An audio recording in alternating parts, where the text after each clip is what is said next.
will be watching you right up to May 2013. Now, Mayor.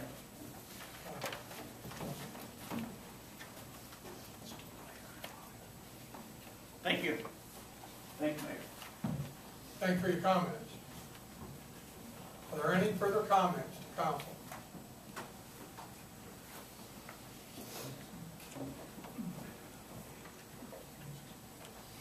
My name is Gwendolyn Hogan. I live at 2343 Sutter Springs Road. I want to talk about the sewer. When the sewer was run out on Sutter Springs Road into it was only run for one main out on I-81. We were not allowed to hook up to that sewer. The only way we could hook up to that sewer if we could get an easement. You could take an easement, your money, or you could have hookup. You know, I'm glad I didn't have any of it come through my property. I am not hooked up to sewer. I don't want to ever be hooked up to sewer. I didn't ask for the sewer. It was for the rich man on I-81. And I am tired of us folks that's had enough backbone to stand up to make the city fix the sewer that they should have fixed years ago. It was all right for us to smell the smell, but we wasn't allowed to hook up to it. Well, we asked you all for 5 years, some of you city councilmen that's sitting on here, for 5 years to fix that sewer.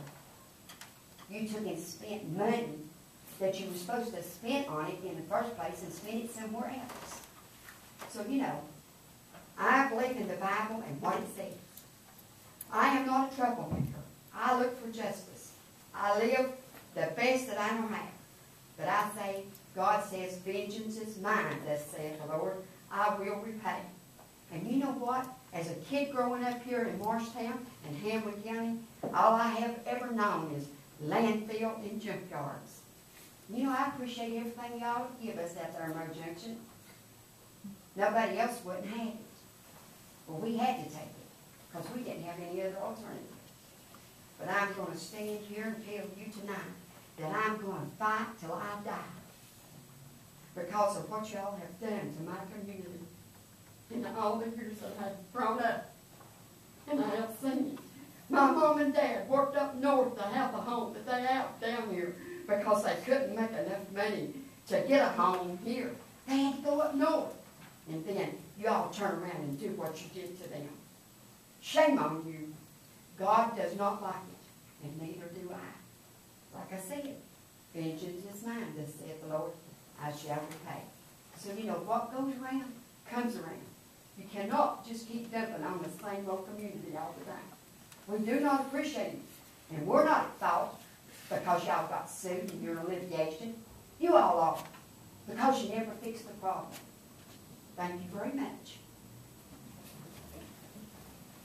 Thank you for your comments. Are there any further comments for the council?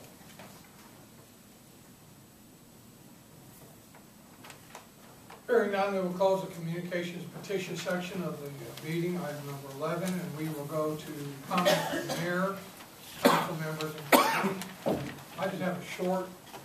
Is this one ready, maybe Jim? No, so we took care of that already. The bid we did. Yeah, go ahead.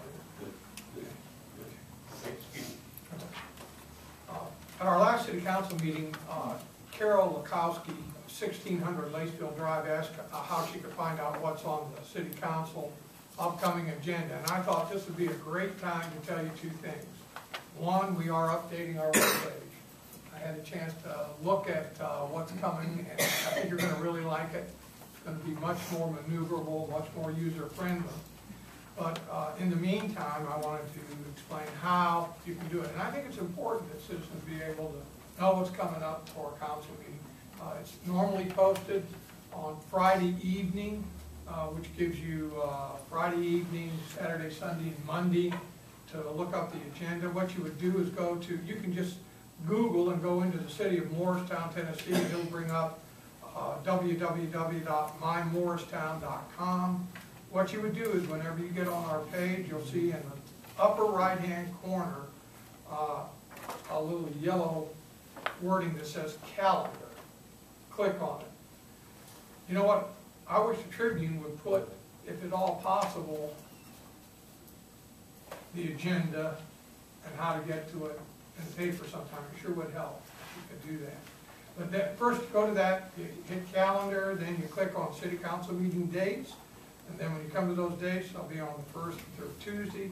Click on that date, and it'll bring up a window that reads more details.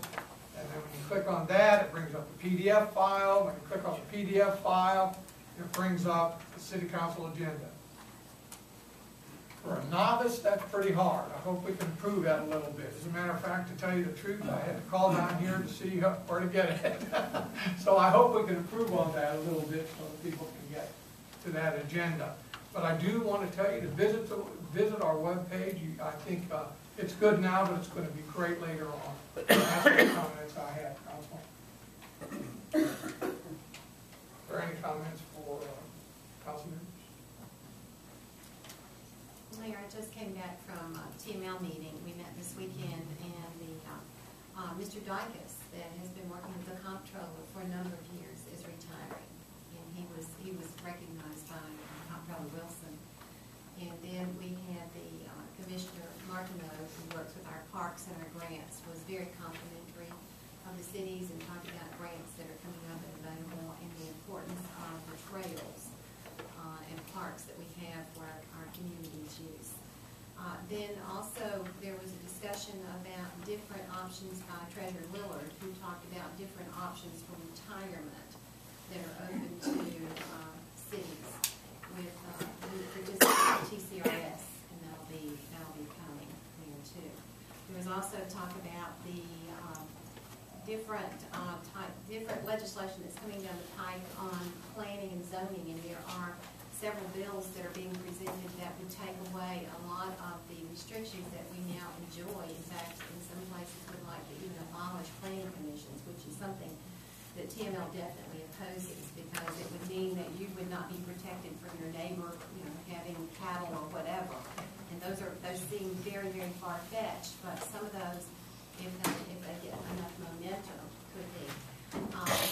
There's also a lot of discussion about the lottery that we have and how that's used for educational purposes, and whether or not and then talk about the number of high school graduates we have that have been able to be funded, and whether or not, looking at the statistics on those who receive these lottery grants, and how that's helping their, success in school or graduation rate. And there's some other things I'll give you in a memo, but that's sort of some highlights there, what they're talking about too. Beth Harwell, by the way, was recognized as one of the most influential legislators. And she was she's a very dynamic individual who is on the scene and doing a very good job there for us in the legislature. But I'll get you a memo with the bullets on everything else that happened and discussed. Thank you for the updates. Oh, it was also, Chief Honeycutt, it was Fireman's Day on the Hill. I've never seen so many firemen. And it was also Charter School Day. And so you had everybody from elementary school on up from the charter schools that were there visiting and looking at things. So I just thought I'd give the chief a plug. You were represented out there. Thank you. Are there any other comments by council members? Hearing none, we will not have an executive session. So at this point, we'll entertain a motion to adjourn. And what we'll do is we will recess. You think, fine? We'll just go right to it. All right. We'll go right to it. At this point, meeting adjourned. We will open. See you later, Charlie. See you later.